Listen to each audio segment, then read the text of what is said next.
My prayer for the church in Egypt to be awakened, to rise up. A revolution came to the church, shaking it. About 20 million people went out into the streets. It was a people movement. And there are people, and very young people, that shake and still running and fighting for the good thing to be done in Egypt. Egypt, one of the oldest civilizations in the world. Egypt embraced Christianity early in its history, but 13 centuries ago, Islam changed all that.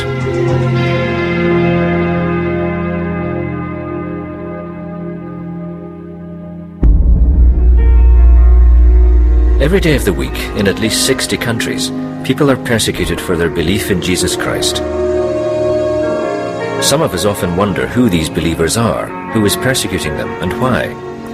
To answer these questions and more, Open Doors International has been gathering data for more than 50 years. The result today is the World Watch List, the best known, most widely accepted, authoritative source of information about the persecuted church. The World Watch List is compiled through extensive research at a field level.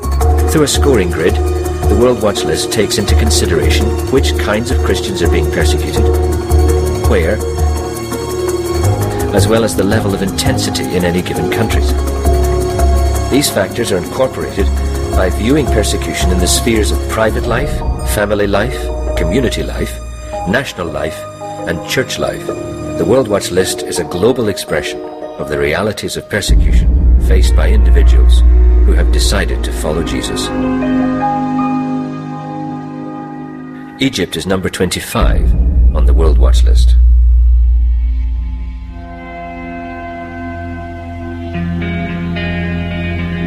We as Christians, we have had our freedom to evangelize the Christians, but it's getting difficult and difficult to reach the unreached. Muslims believe you don't have the right to be a Christian. The only way to God is Islam. We are not really unified against the challenge. My prayer for the church in Egypt to be awakened, to rise up. In the midst of the social and religious pressures, the political situation across the Arab world erupted. Governments were corrupt, the people living without hope.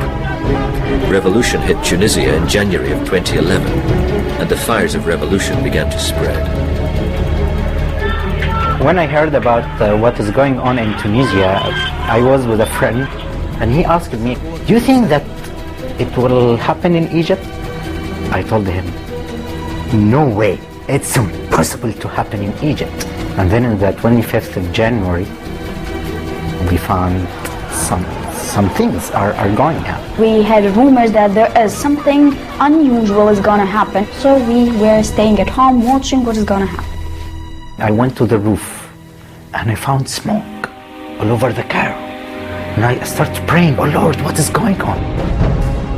The media said about 20 million people went out into the streets, every major city.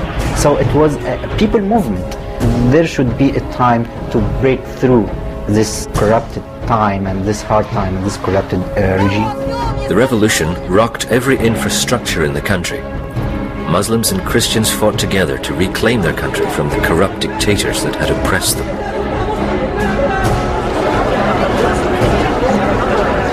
I could feel it that the hand of God was in this revolution. But as you know, the Satan and the evil one don't want this good thing to be done. So he sent others to destroy it.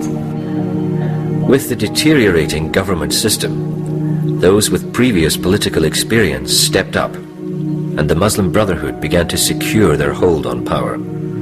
This is what's happening, and it's very sad to say that the Muslim Brotherhoods take over the revolution. They are not the initiator of the revolutions, but they take over this because they have the experience in the politics. God is under control, so he wants, in my opinion, in his heart, to bring the Muslims or the Islam is on the surface so the people can judge more freely, and we see that it is a lie.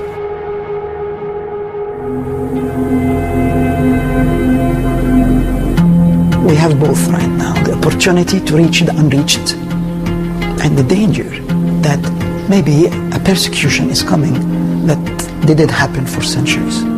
We have the role that we have to pray for God, because this is a historical moment. More freedom, we can talk even in the channels, in the satellite, in the net. From the Muslim background, they start to think. Whenever the Muslims start to ask questions, he will come. The Church in Egypt asks that we pray for this opportunity. The doors are open to the gospel, but they may very soon close. We live in a very special time in history. God is doing things never happened before in history. God allowed a Muslim Brotherhood to be in control.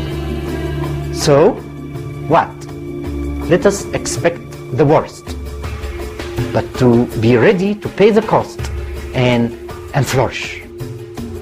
This is the time for the church to go and share the gospel.